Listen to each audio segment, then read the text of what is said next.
All right, here we go.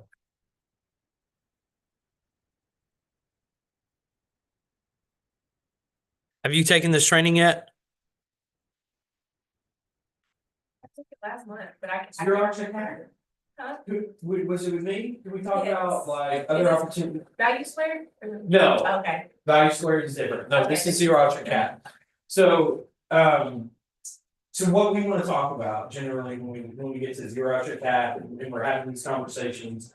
Obviously, everybody who's an agent here has a cap. You're either not going on the launch program or you're on classic program. And really, as a business owner, you're always going to be really checking your margins, right? You're gonna be like, what am I spending on the business? What are my expenses versus what I'm bringing in? What's my income?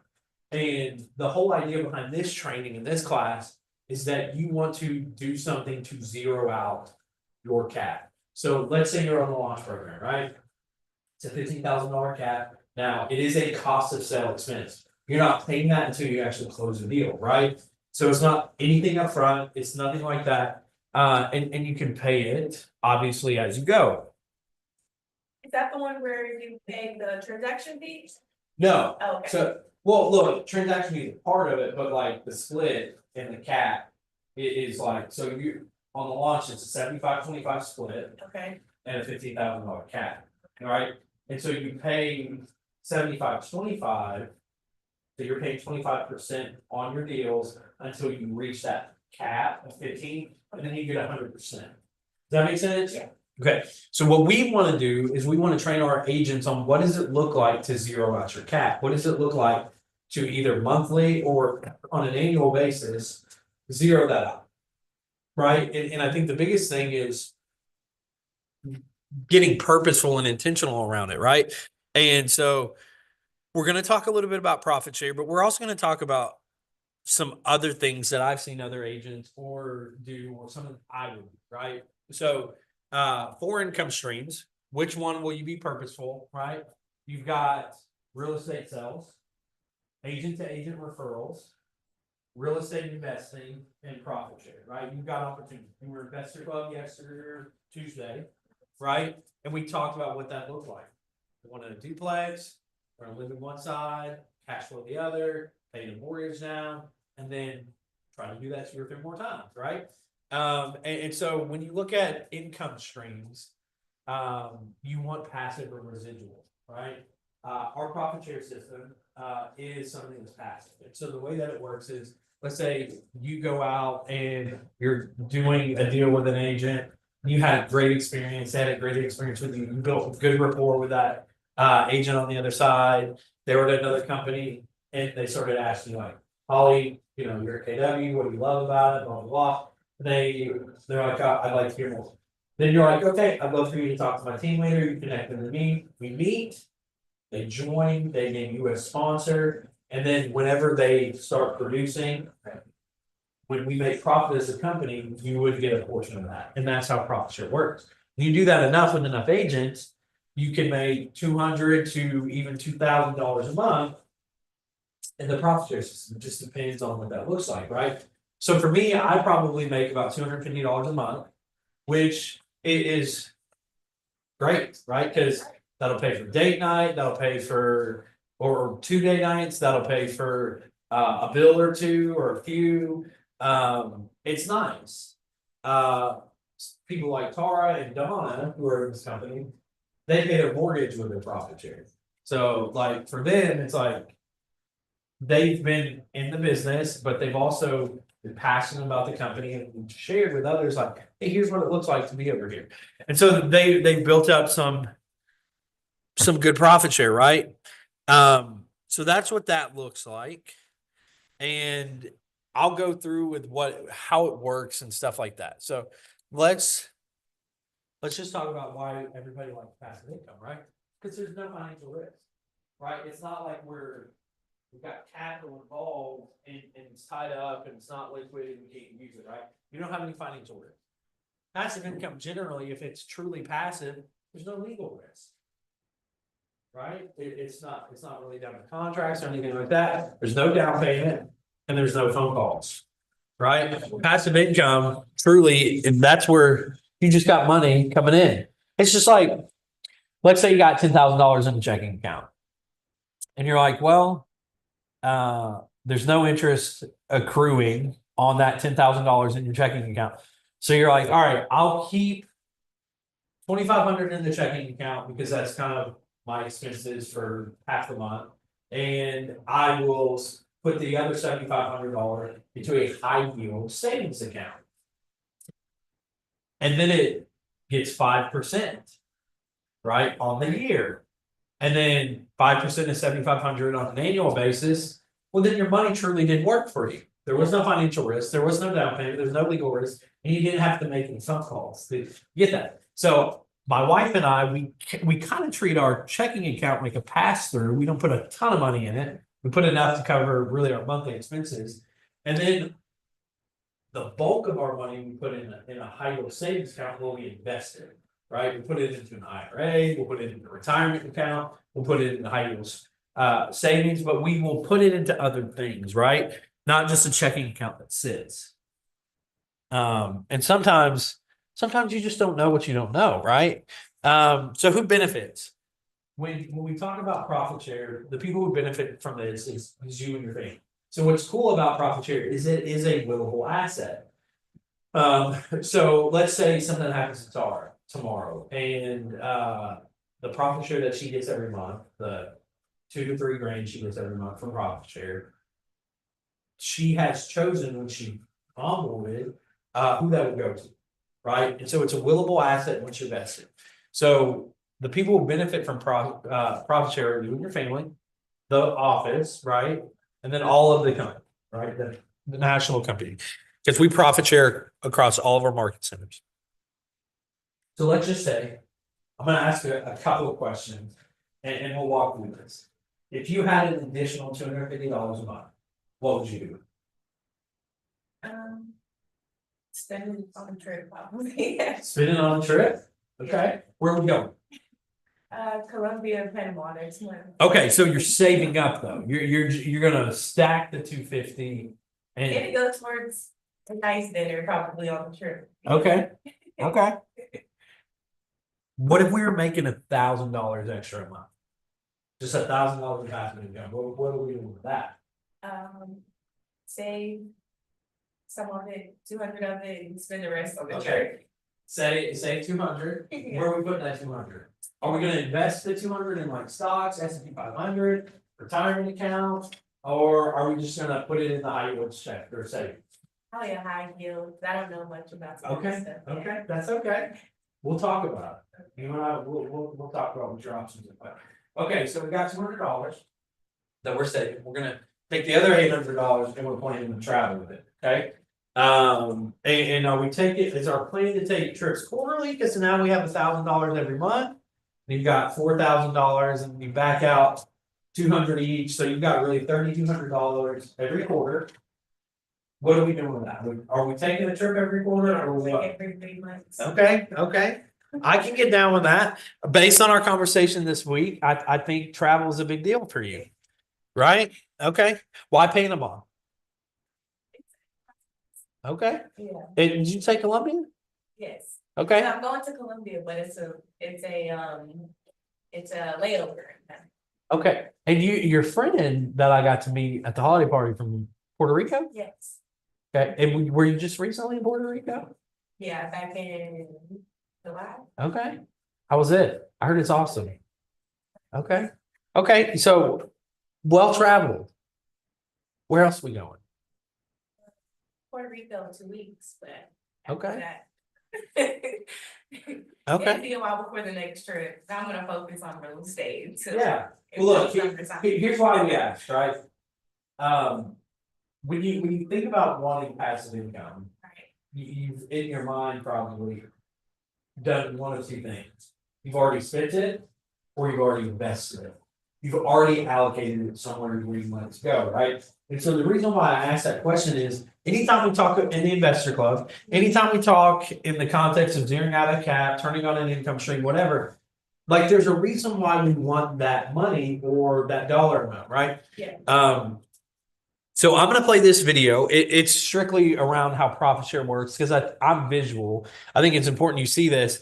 And then once we get through this, what I'm going to talk about are some other things that you can do to zero out your cap. So hold tight. We'll watch this video and then we'll dive in to a couple of other things.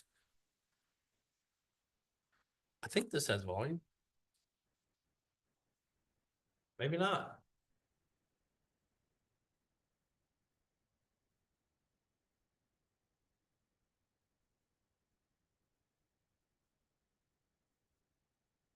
I think you can follow along reading, right?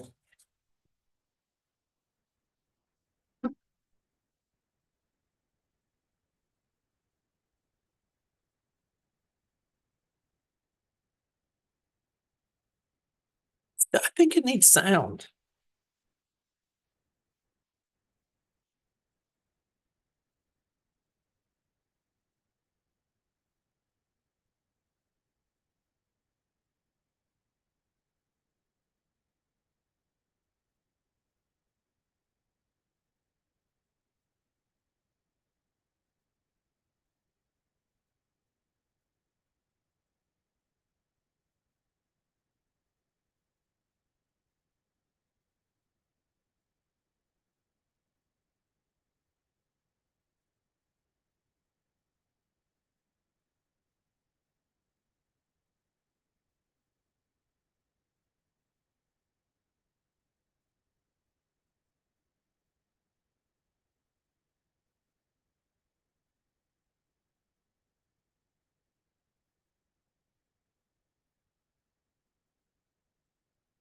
All right, I think that's it.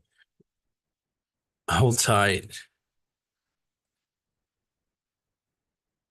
No, we're doing the next slide. All right. So this is essentially how it works, right? When an agent joins a market center, they name a sponsor, and let's say you're adding to your downline, they name you. They'll pay in the cap, which we call company dollar, and then the market center becomes profitable. And then on the 21st, what's up, JK? On the 21st of the following month, some of the market center's profit is automatically deposited into your account.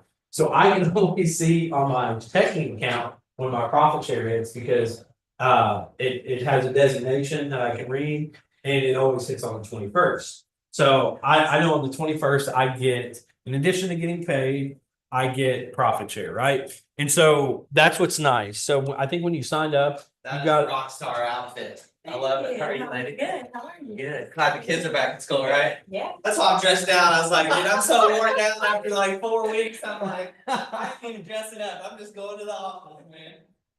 Hey, profit share is the main reason we came to KW. It's the best. Well, he's saying that because he sponsored Tara Smith. I did. He's the reason Tara's here. Believe it or not. Yeah.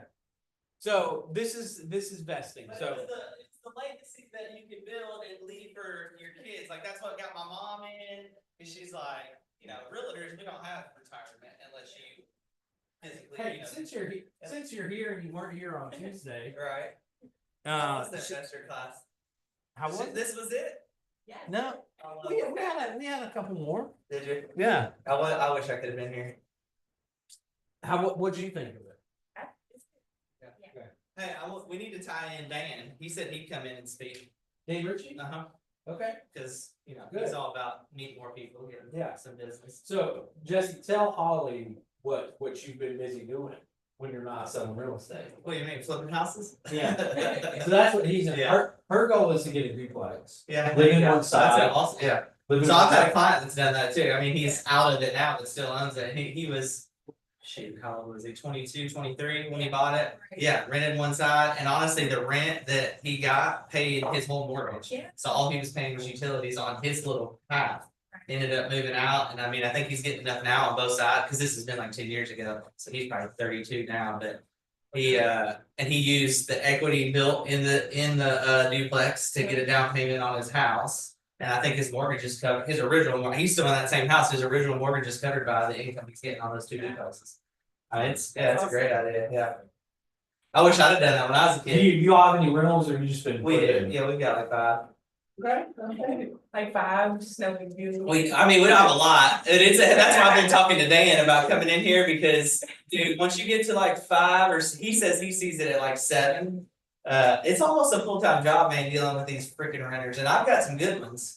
And haven't had a lot of turnover, but it's still, like, they'll wear you out, so I'm almost at the point to where like. And we flip houses and we do, that's what me and him have been talking about. I'm ready to get back to real estate because I've been busy trying to flip houses, and we did well with it, but we do a lot of work ourselves to save money. But when you're doing that, you can't concentrate on selling real estate, so you gotta figure out, where your bread's buttered, and I'm kind of tired of working with my hands, and I'm ready to work with my mind. Yeah, you wanna protect that face. That's right. I'm not getting any younger, man, I'm starting to get injured every time I do something. Well, you can't play pickup ball anymore? Dude, I shoveled snow the other day and I pulled a muscle on my side right here. And it hurts to sit, like, that's how bad. The kids weren't out shoveling? Heck no, they were playing. Sheesh. All right, so there's vesting, which means like you're tenured, right? You're booked in, and it takes 7 years to be vested. You can will your profit share to a beneficiary, and you have access to all of your reports at mykw.kw.com. And so when we think about just, building passive income, and we talk about it, investor goal, you have to be intentional. You have to be thinking about it. You have to be planning. It's just like, when you look at the net worth, you're like, I'm just an average person. I'm never gonna have like a $20 million or $1 billion net worth. Like, why do I need to worry about it? Why do I need to think about it? Well, like, even if you're not gonna be that $20 million or $1 billion net worth person, like, you can be a millionaire pretty easily.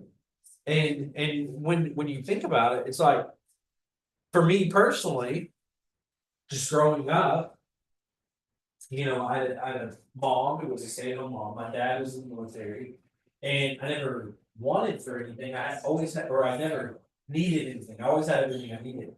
But, I didn't always have the nicest things. We weren't poor, but we weren't wealthy, right? I got by. There were things I didn't get, but at the same time too, it's like, I could have never dreamed of financially being in a position. It's like financially being in a position to where, hey, I could do this, or I could think about a net worth, or I could, get anywhere close to $1 million in net worth. And I'm about 3/4 of the way there, right? And it's taken me just being thoughtful of it, intentional, purposeful behind it. And so just having a plan to activate that passive income. So let me ask you this. Outside of the duplex opportunity, when you think about like passive income or whatever it is you need, what other avenues are you like interested in? Also I want to get like some nice cars and Okay. put them on Turo and like Okay. rent out cars. So that's like Airbnb for cars, right? Yeah. What you got? What do you got? What can I have? But I don't, Oh, you're good. You're hanging out. What can I get for you? Okay. You do something for us? yeah, Bo told me to, when I had my phone call, to bring the closing statements today and. Do you make a copy? The final walkthrough. Okay, make a copy of those. Can you do that? Put them in a folder. And Hallie will help you, and she will get those to Tristan. And Tristan will get you paid out. Thanks, Doug. I appreciate you. Hey, by the way, congratulations. Hey, thank you. Congratulations, brother. All right, so we're gonna do Turo, is what you said. All right, what else? Because you're a hustler, you're an entrepreneur. I know you've thought about other things. So we're gonna get into real estate. Right. We can do a little short-term rentals on the cars. Yeah. What else?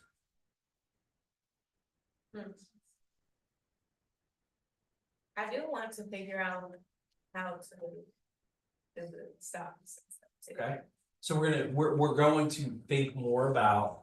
Yeah. Other ways to do Investing, this. okay, so let me ask you this. What keeps you from investing in stocks? Like knowledge, Yeah, it's not not knowing enough, knowing exactly what to Okay. be investigating. so. Have you heard of like Fidelity? Edward Jones. Okay, Robinhood. Yeah. Okay, here's what I'm gonna tell you. Those are brokerages when it comes to investing. And there's a lot that you can just go do from your phone. Mhm. But there's other people that you can actually talk to on the phone, advisors, things like that. Where you say, hey, I probably got $200 a month that I think I could throw. I don't invest in a portfolio. How can we help? What can we do? So I own Tesla stock. I own Bitcoin. I own about $10,000 in crypto. And here's the truth, Ollie. I own a percentage of a share. Yeah. Right? So it's like, I didn't go out and buy like a whole share in one thing. So it's like. Those brokerages and those people can help you just invest whatever dollar amount you have, even if it's not a full share, but you still make money on it. Right. Right? I'm getting returns from, look, I bought stock probably 5 years ago. Might have even been the first stock I ever bought. And it was with just a tech company. And the tech company was the company that owned a dumb game that I played on my computer. I was like, hey, I like this game, they just went public, Right. I spent $20. That stock is now worth $200 per share. And I have 2 shares, so that $20 is now, and granted, it took 5 years, but it's $2,000. And I'm not even thinking about it, like, that's money I don't think about, I don't touch, it's just there if I ever needed it, right? Whether it's an emergency, whether it was, paying something down, whatever it was. Maybe I do wanna go to Columbia. Yeah. And I'm like, alright, let's cash out this tech stock I have and take the 2,500 and go down there. Right? It's something you kind of set it and forget it. What's great about stocks is they're not gonna get you the highest return. But it compounds over time. And so if you spent 5 years throwing $200 a month at S&P 500, those are the top 500 businesses, top 500 performers in the market. You spend $200 a month over the course of 5 years investing in S&P stocks, and you just told your financial advisor, or shoot, even the app, spend $200 of my money, S&P 500, like clockwork. 5 years from now, you probably have a 30% return, minimum, right? And so let's just do the math. Hold tight. So 200 times 12 times 5 is ultimately $12,000, and then yeah, you're gonna walk away at least with a $15,000 return Right. over 5 years of not doing anything other than just like regularly putting money in, right? And so it's not going to allow you to go buy the lake house, but it's going to let you do other things, right? And it also ups your net worth so that when you do go apply for the duplex and they ask you for your assets, you're like, well, I got 15,000 in stock. I've got two $50,000 cars that I'm renting out. I've got, you know what I mean? You've got assets that you can go to. Okay, so this is what it looks like when you're doing profit share. You and your sponsor. Who is your sponsor? Okay, TK. Big fan of her. Baby boy's cute. Glad he's here. Then you got sponsor, and then it just you build out a tree, right? You've got 7 levels down. So like you have your first level, you're gonna get a higher percent of, and then your second level, and this is how it looks. So like this is Tara's, her lifetime total, even 2 years ago, was $136,000. And she'd only been with the company for 6 years. And that was something she was born. It's a big deal. Right. Right? I had to do, I mean, Yeah, and she was very intentional. And this is kind of what it looks like when you check your report. You got level 1s, level 2s. And this is the focus, right? You're just focusing on. And it's not even that you're out recruiting. That's not the goal. Like the goal is to go sell real estate. Hey, Destiny, the goal is to go sell real estate, first and foremost. Do well at that. Because guess what? The average commission right now is north of 7,500. So go sell one or two homes Yeah, and then think about, okay, right. who do I think, would do well here? Who could, benefit from what this office has to offer? And so you just relate, you refer, you don't have to recruit. I do that, right? You just have to say, hey, put me in a three-way text, or hey, will you take a call from my team leader, right? So you being new, you might not know as many agents, right? I mean, everybody can. You're learning about us, but you might not know any like outside agents, which is fine. But just like real estate, when you're going to find clients, like where can you find people to build relationships with? And that's really anywhere you go. Any networking events, any trainings at Bluegrass Realtors, any BNI groups, right? That's something I think as you kind of break into things, BNI is good. Look, we talked about open houses yesterday, social media. That's how you build relationships and build rapport. Start the conversation, set up time to talk, look for opportunities to help. And that's the other thing. Like most of the time when people bring somebody over to our company, they just work the friendship and the relationship. They're not even telling them a whole bunch about the office, right? Okay. All right, we are going to go through a couple of other things. Yeah, definitely what not to say. Anything negative about someone else's company, anything negative about someone else's broker, anything negative about what you think they might be experiencing, we don't do that.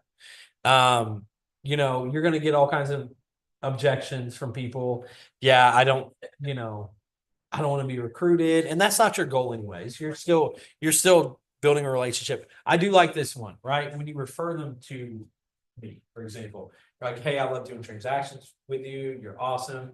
I told my team leader just the other day how great you are. He'll be calling you to thank you for the way you do business. Will you promise that you'll take his call? Right. Very simple. And what I can tell you, this has a high success rate. And if Bo was in here, that's exactly how he got recruited to the company.